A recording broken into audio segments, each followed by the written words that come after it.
blessed day mga kaibigan. Samahan niyo po ako. May pupuntahan tayo. I'm so excited and grateful.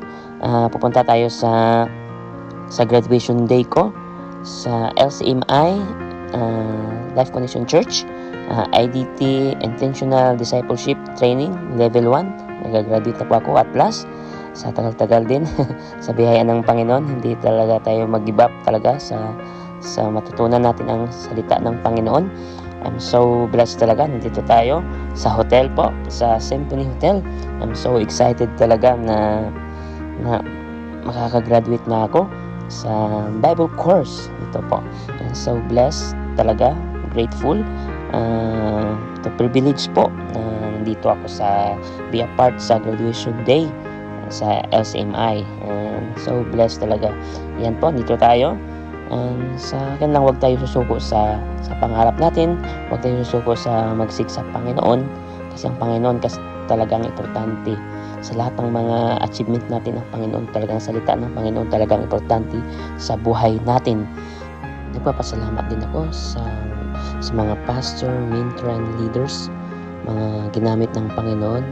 Lagi nila akong ini-encourage. Salamat po sa inyong lahat.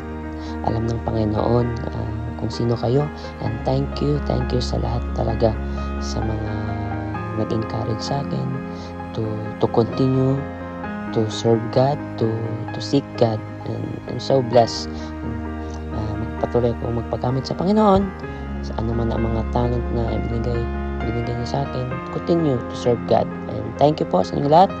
And samahan niyo kami na sa graduation namin. Thank you and God bless. I love you, Lord.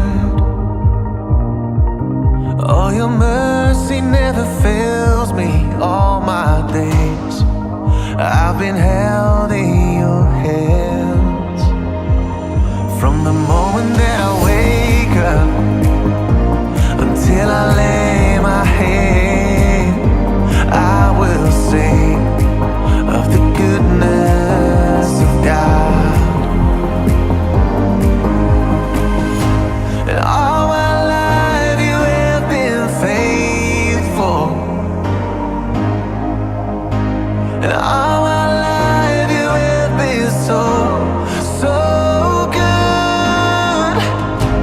With every breath that I am able, I will sing of the goodness of God. Be the one who will lead them, O Lord, into a green pasture. Because, Lord, when we read and study and listen to your word, Lord, you compare that into those sheep that you led into a green pasture. Because your word is a bread of life. It's like a green pasture that feed your sheep. There is immorality in the church, there are confusion, there are false prophets, and there are teachings that they don't know how to navigate it.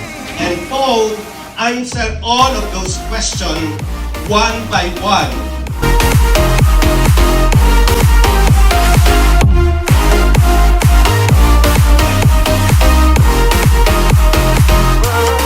Is Mr. Michael B.